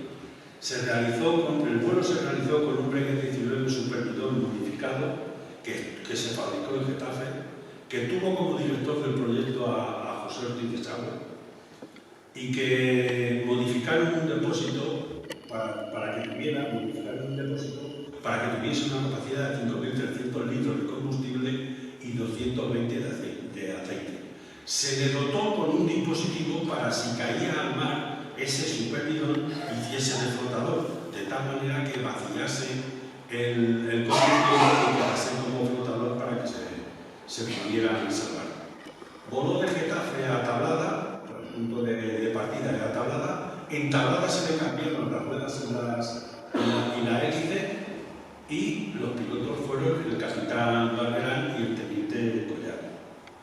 Llegaron a Tablada, salieron de Tablada, sobrevolaron Madeira, y el día 11 aterrizaron en Camagüey tras 7.600 kilómetros de recorrido que realizaron en 39 horas y 55 minutos. Habían batido el récord de vuelo sobre el mar. Antes nadie lo había realizado. El avión, desgraciadamente, una vez llegado a La Habana, su pretensión era ir a Ciudad de México, pero una vez que pasaron la península de Yucatán, no saben qué ocurrió con el vuelo, que la cuestión es que el avión desapareció. El avión desapareció, nunca ha sido encontrado. Hay mucha controversia acerca de aventuras que pudieron pasar, que si los mataron bandidos, que si los mataron indígenas, que habían encontrado trozos del avión, que tal. Bueno, la cuestión es que lo cierto es que hoy día, 75 años después, hay un informe de la CITA, que es la Comisión de Investigación Técnica de Accidentes de Aviones Militares del Ministerio de Defensa, que ha determinado, presentó sus conclusiones el 20 de junio del año 2008 sobre el accidente, diciendo que el único dato fiable que se podía aportar era la caída al mar del aparato. Y que el único elemento recobrado y que pertenecía a ese aparato fue una cámara Pirelli que llevaban como flotadores, pintadas de rojo, que llevaban como flotadores y que fue hallada en la playa entre Ciudad y Frontera. Pero no hay más evidencias. No hay más evidencias. Los homenajes fueron muy grandes, fueron numerosos. El gobierno mexicano se volcó en su búsqueda, pero no hubo oportunidad de localizarlos. En el Museo de Cuatro Vientos hay una réplica del aparato, obviamente, puesto que el aparato original no fue cruzado nunca.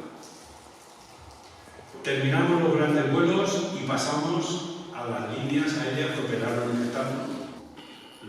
Diversas líneas aéreas que convirtieron a Getafe en aeropuerto internacional.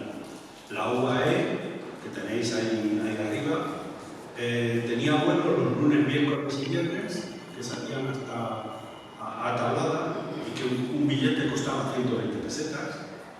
Luego después, los lunes y los miércoles volaban a Lisboa sobre las 11 de la mañana y llegaban hasta Alberca, el aeropuerto de Lisboa. Y el billete costaba 140 pesetas. En la parte de abajo tenéis Iberia.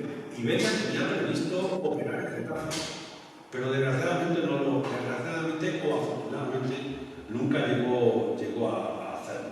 El primer vuelo que estaba previsto de Iberia salía de Getafe y llegaba a Barcelona, pero los catalanes se adelantaron y antes de que saliera el avión de Getafe mandaron ellos el de Barcelona a Madrid. Y cuando ya llegaron a Cuatro Vientos, pues claro, era obvio que no se iba a batir ni récord ni Iberia iba a operar más desde Getafe, sino que lo hizo desde Cuatro Vientos.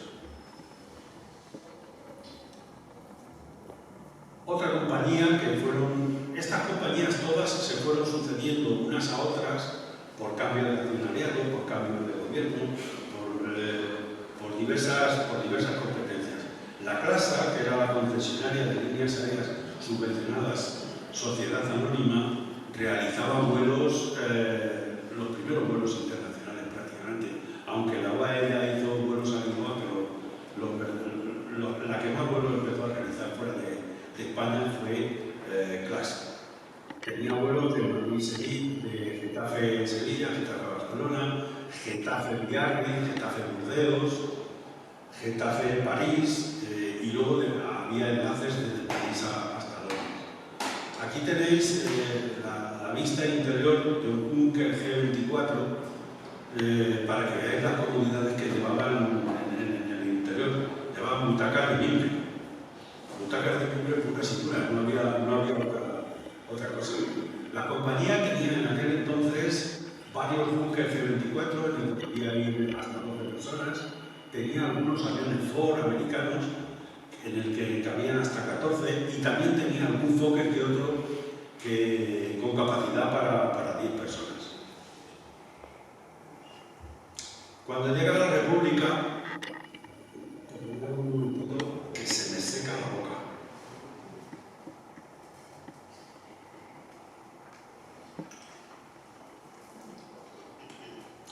Cuando llega la República, se crea la AVE, que es Líneas Aéreas Portuarias Españolas, que absorben a las demás compañías que había habido antes, a la UAE, a CLASA y demás. Y a todo esto, pues, llega el año 1936, llega la Guerra Civil, Getafe se ve envuelto en ella, el entonces cuartel de artillería ligera número 1 empieza a disparar contra las pistas de aviación. En fin, se produce un levantamiento entre los días 19 y 20 de julio a las 4:30 de la mañana. Aquí tenéis varias fotos que he logrado sacar de los archivos nacionales. Milicianos a la entrada de Getafe, la de arriba a la izquierda. Algunos diréis, ¿y cómo sabes que esto es Getafe? Pues porque lo pone. Lo pone en un letrerito que tiene en medio de la foto, lo que pasa es que prácticamente no es visible. Es la entrada a Getafe por la antigua carretera de Toledo. A continuación tenéis un grupo de milicianos que posaron para unos fotógrafos que estaban haciendo un reportaje y al fondo podéis ver la catedral. Esto era ya un poco pasada la carretera de Toledo, que la podéis ver al fondo. Luego tenéis la plaza del Ayuntamiento de Getafe. Esta plaza donde estamos ahora mismo, pues todos los milicianos que había en aquellos días. Y un puesto de ametralladoras de unos legionarios que se habían instalado como defensa del aeródromo de Getafe una vez ocupado. Con motivo de la Guerra Civil empezamos el capítulo 7, que son otros temas de la aeronáutica y sobre todo el papel de la mujer. Había en Getafe, en la escuela de aviación, había obtenido un título de piloto una aviadora, María Bernardo de Quirós, fue la primera mujer piloto que obtuvo el título en Getafe. Y entonces los pilotos normalmente utilizaban la caza de la butarda a modo de entrenamiento. La butarda es un animal que tiene unas trayectorias imprevisibles. Entonces, había que hacer el entrenamiento detrás de la butarda, pero tenía que ser un avión que maniobrara bien, un avión pequeño, maniobrable y que pudiera ir detrás de las abutardas. Y así, concretamente Díaz de Lecea, que estuvo aquí en Getafe de instructor de vuelo, los enseñaba a los pilotos y a María Bernardo de Quirós, con la que tuvo una relación excelente hasta el final de sus días. Nos enseñaba a cazar abutardas porque era un buen modo de entrenamiento. La filatelia española, la Fábrica Nacional de Moneda y Timbre, lo inmortalizó, la caza de la abutarda, en ese sendero de correo que veis aquí. Y pasamos a las mujeres de Getafe. Las mujeres de Getafe tuvieron un papel muy importante en el montaje de aparatos que tuvieron lugar en Reus, en Policarpo, Charcos y demás, que se montaban en la época se montaban para la República, porque la fábrica, todos los componentes de la fábrica y todos los operarios fueron llevados a Reus. No es que solamente hubiera mujeres, había mujeres y había muchos hombres, pero a los hombres la mayoría estaban en la guerra, la mayoría estaban pegando tiros, y ahí fue la mujer la que tuvo un papel muy destacado. llegaron ellas mismas a desarrollar sus propias herramientas. No tenían herramientas para montar los chatos y demás, y entonces ellas las desarrollaron. Desgraciadamente, una vez terminada la contienda, volvieron a sus antiguos puestos, a los telares de Getafe, a los telares de la fábrica de Getafe, e inclusive a algunas de ellas se les ofreció un puesto de sirvienta en las casas de los dirigentes de construcciones aeronáuticas. Y finalmente, creo que hay, en el capítulo 8 tenemos un accidente que ocurrió en Getafe y ocurrió en el año 1957, y se tiene bastante certeza de que fue un atentado de la OAS francesa para cargarse al entonces cónsul de Marruecos en Madrid, Driss Ben Yahya. Driss Ben Yahya ayudaba a los disidentes argelinos y no se les ocurrió otra cosa que poner un artefacto con magnesio que al contacto con el ILS de aproximación a barajas se accionó, y al accionarse ese artefacto que tenía magnesio, la ignición del magnesio produce unas temperaturas muy altas. Entonces, parte del motor lo fundió y parte del ala derecha también. El avión cayó a plomo. En el momento que tuvo lugar el atentado, el avión cayó a plomo. Entonces, pues estábamos con las guerras del año 57, estábamos con la guerra de Sirini, el FLN argelino también estaba por ahí, y la OAS francesa es la que se cree que propició el atentado. Y finalmente, pues tenemos aquí la buena acción. El 7 de diciembre de 1920, una Real Orden nombró patrona a Nuestra Señora de Loreto, y el general italiano Gambara, que fue embajador de Italia en España, regaló a la base aérea de Getafe una imagen de la patrona.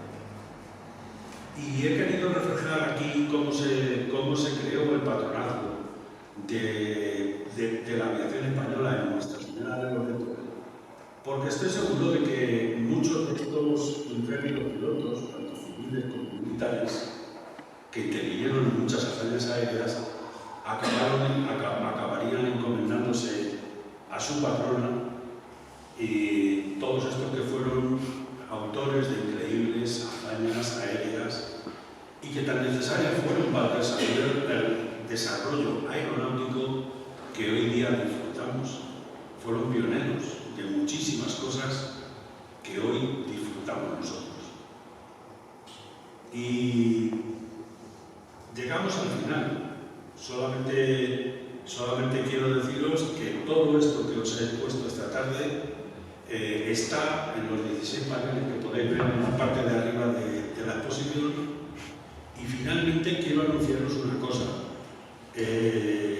Todo esto, pero con mucha más precisión y también con más historias, está escrito en un libro de 340 páginas, que tiene aproximadamente unas 10 fotos, que he escrito entre los años 18 y 22 a base de investigar por todas partes, y que la Asociación Amigos del Museo de Getafe va a tener a bien publicarme, lo cual agradezco enormemente, y para la que he cedido los derechos de esa edición gustosamente.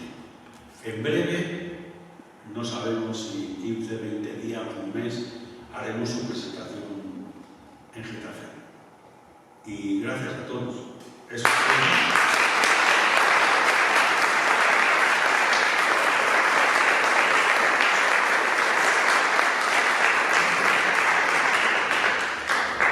Bueno, ha sido una conferencia estupenda, muy amena, muy entretenida y sobre todo llena de anécdotas muy curiosas.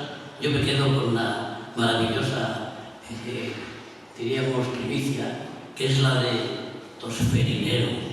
El tosferinero que me ha dejado clavado en el alma. en la solución de la medicina de aquellos años. Es muy bonito y muy curioso. Y sobre todo también que tiene una estructura de conferencia muy amena, muy conocida por muchos, sobre todo de los que estáis presentes. Y como no, yo espero que hayáis pasado un buen rato. Abrimos ahora unos minutos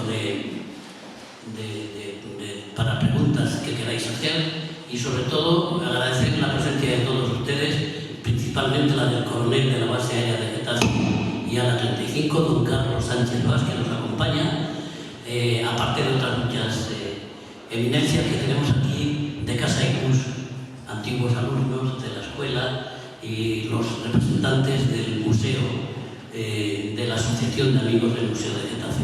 A todos ustedes muchas gracias y ahora podéis hacer cualquier pregunta que queráis al ponente.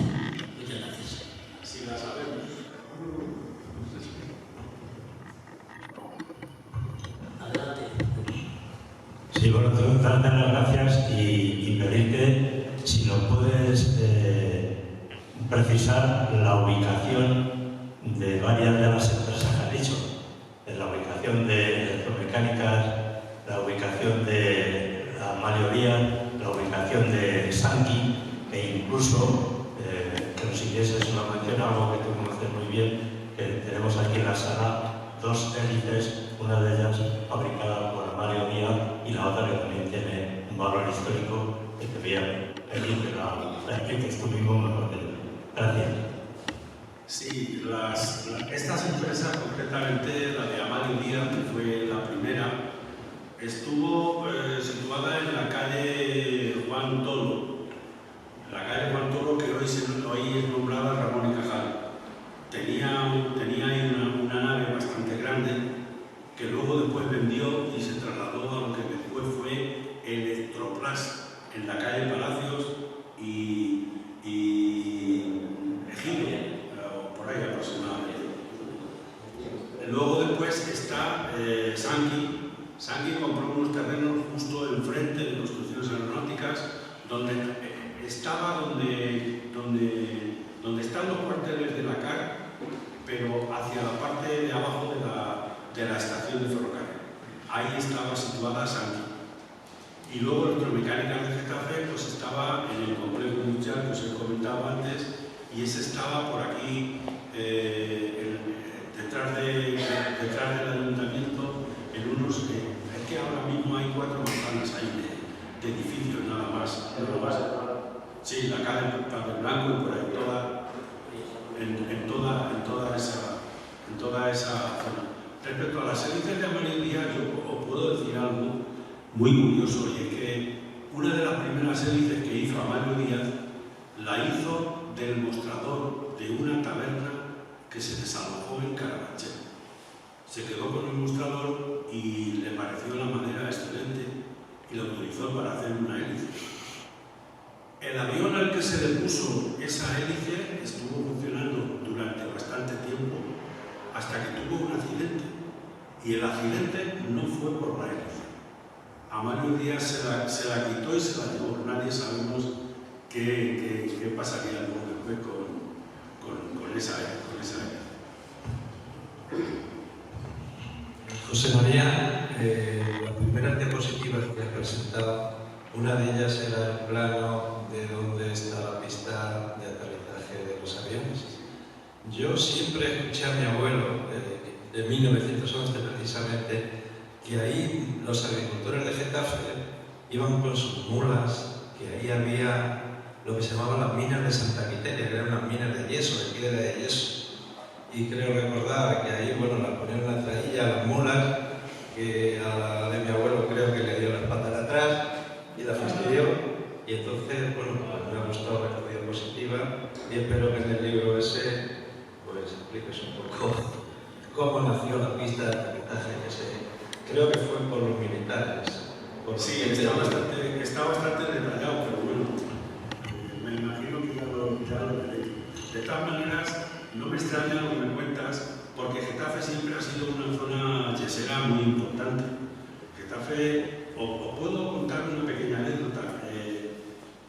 El monasterio del Escorial, en el año 1617, se quemó, y se quemó en un 75%.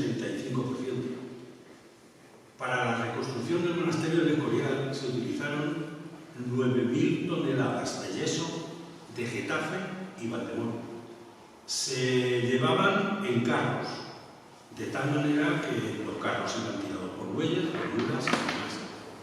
Y se generó un conflicto, porque todos los días llegaban al Escorial de orden de 600 carros para poder aprovisionar la obra. Y los pastos volaban. Los pastos volaron.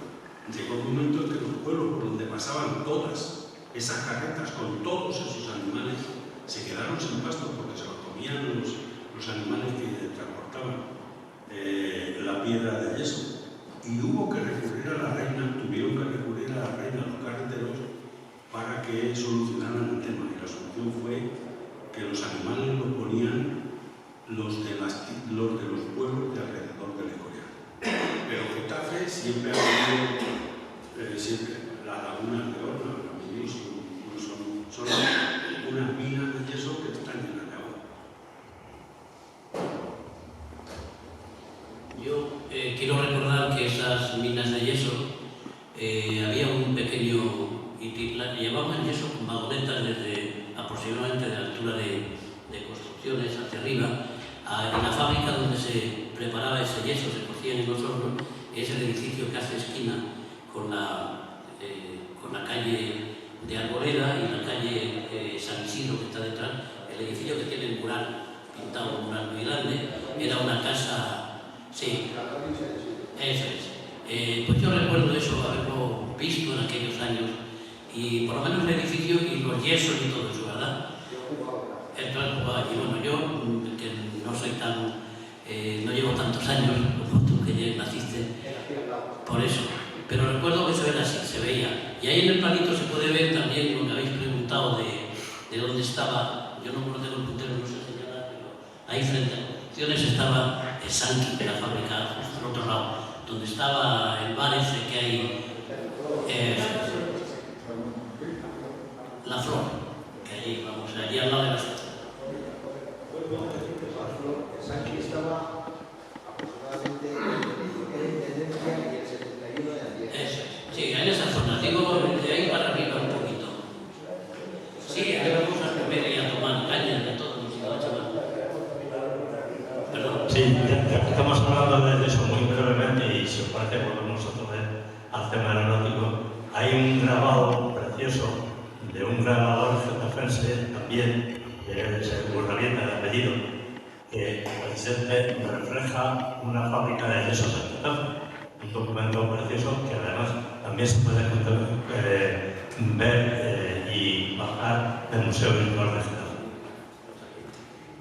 Los Urrabieta son poco conocidos en Getafe, pero el padre fue un grabador excelente, el hijo Daniel también fue otro grabador excelente, y su hermano Daniel, que pintaba escenas costumbristas de Madrid, dibujaba escenas costumbristas de Madrid, y hasta la hija, tuvo una hija que también pintaba. Pero son una familia que hay en Francia. En Francia los dibujos de Urrabieta tienen cotizaciones muy altas hoy día. Se subastan en Francia y obtienen cantidades importantes. Ahí tenéis la foto de Sanqui en la parte de abajo. Esa es la foto de La posición que ocupaba. la empresa Sanqui. Eso. Bueno, ¿queréis intervenir algo más? Y si no, ya lo cerramos aquí. Está bien, ¿no? Una conferencia amena y muy interesante. Pues gracias, José María, por este esfuerzo y capacidad de resumir una larga historia de más de 100 años. Hay mucho que contar. Espero que en el libro quede más rectificado. El libro que yo lo conozco es un gran libro, estamos deseando que salga, porque todo esto que ha contado está ampliado y con mucho más detalle de lo que él ha podido hoy resumir, ¿no? Así que bienvenido ese libro. Gracias. Gracias a todos.